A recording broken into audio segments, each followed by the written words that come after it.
আসসালামু আলাইকুম।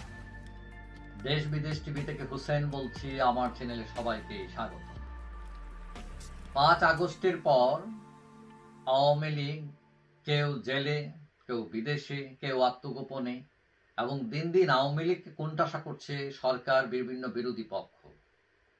এখন আওয়ামী লীগের ভবিষ্যৎ কি? আওয়ামী লীগ কি আবার ক্ষমতায় আসতে পারবে? আবার রাজনীতি আসতে পারবে কিনা? তাদের বিচার হয় কিনা? এইসব বিভিন্ন বিষয় নিয়ে মানুষের মধ্যে, বিশেষ করে আওয়ামী লীগের লোকজনের মধ্যে উৎকণ্ঠা আছে যে তাদের ভবিষ্যৎ কি। এখন আওয়ামী লীগের অবস্থা হয়ে গেছে অনেকটা ফিলিস্তিনের মতো। মানে ফিলিস্তিনিদের যাদের কোনো রাষ্ট্র নেই, তাদের ভূমির দখলদার ইসরায়েলরা রাজত্ব করছে, তাদের দখল করে তাদের জায়গা। এখন দুনিয়ার 90% দেশ ফিলিস্তিনিদের পক্ষে থাকলেও এক আমেরিকার কারণে এই ইসরায়েল মনের খুশিতে তাদেরকে আক্রমণ করছে, মারছে, এবং পৃথিবী দেখিয়ে দিচ্ছে এখানে যুক্তি নাই, আন্তর্জাতিক আইন নাই, মানবাধিকার নাই, কিচ্ছু নাই।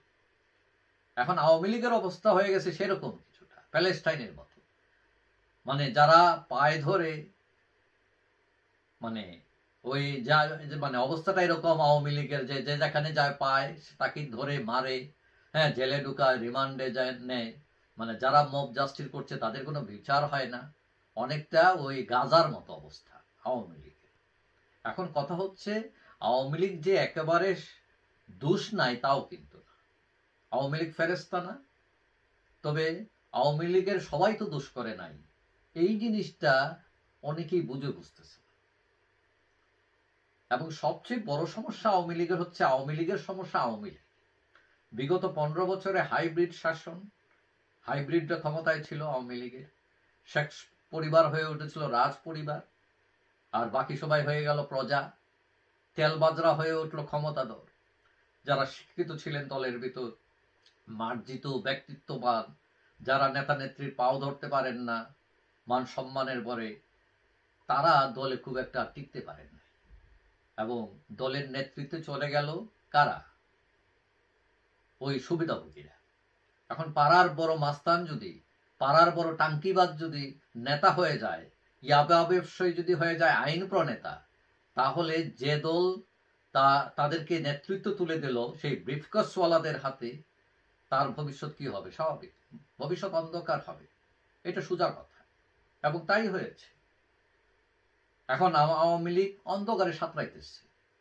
শেখ হাসিনা উন্নয়নে ব্যাপক সাফল্য দেখালো, মানে গণতন্ত্রের গলা টিপে ধরছেন তিনি, এবং সেটা অত্যন্ত অমানবিক ভাবে ধরছেন। এটা সত্য, এটা আওয়ামী লীগের অনেকে হয়তো মানবেন না, কিন্তু এটাই ছিল বাস্তবতা। এবং কিছু চামচা তেলবাজ তাকে বাহা বেশ বেশ বেশ বেশ করে, হ্যাঁ, তাদেরকে আরো উৎসাহিত করেছে তার এই কাজে। এবং যার খেসারত এখন দিতে হচ্ছে এখন আওয়ামী লীগকে, তার নিরহ দলের নিরহ লক্ষ লক্ষ কর্মীকে। তবে আওয়ামী লীগ একদম ডুবে যাবে ব্যাপারটা এরকম না। মানে সূর্য ডুবে যাওয়া মানে কি? মানে সে আবার ফিরে আসার প্রতিশ্রুতি, স্বচ্ছ ভোরের অঙ্গীকার।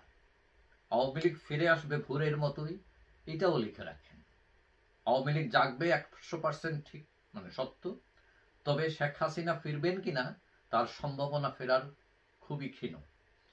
তার অন্যতম কারণ হচ্ছে তার বয়স, এবং তার আন্তর্জাতিক অঙ্গনে তার ইমেজ এখন অনেকটা জিরোতে।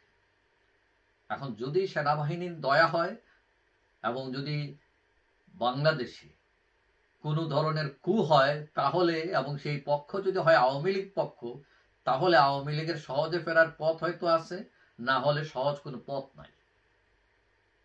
মানে আমি দেখছি না।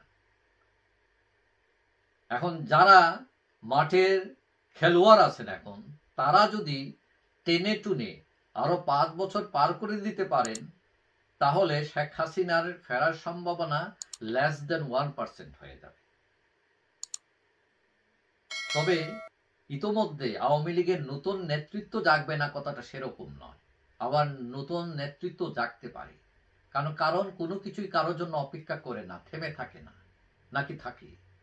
আওয়ামী লীগের জন্য কোনো মানুষের জন্য সেটা থাকবে না, অপেক্ষায় থাকবে না। আওয়ামী লীগের ভবিষ্যৎ ভালো, তবে সেই ভালোটা আসতে হতে সময় লাগতে পারে। যাই হোক, সবাই ভালো থাকবেন। আশা করি দেখা হবে অন্য কোনো ভিডিওতে ইনশাআল্লাহ। আল্লাহ হাফেজ।